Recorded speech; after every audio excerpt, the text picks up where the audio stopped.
Okay, we just finished watching the Senate spent for the Arizona Senate special election between incumbent unelected Senator Martha McSally and appointed Senator and Democratic challenger Mark Kelly.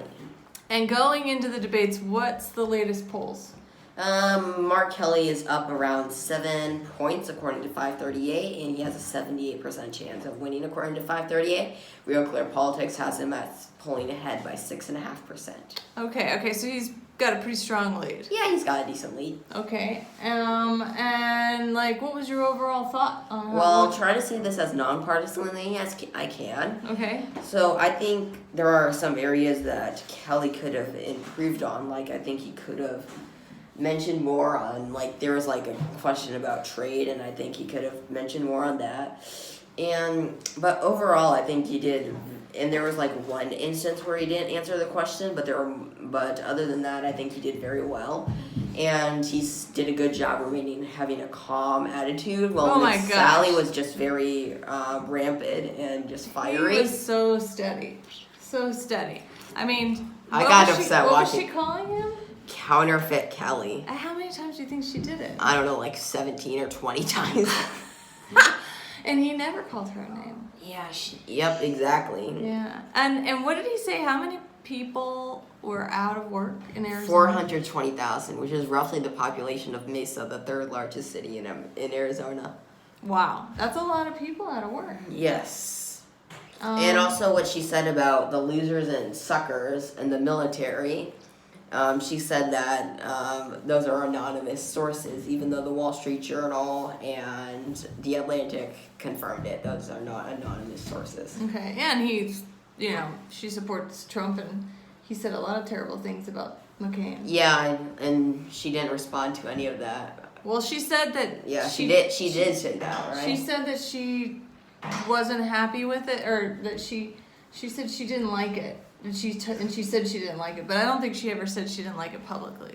Yeah, that's the problem. Yeah.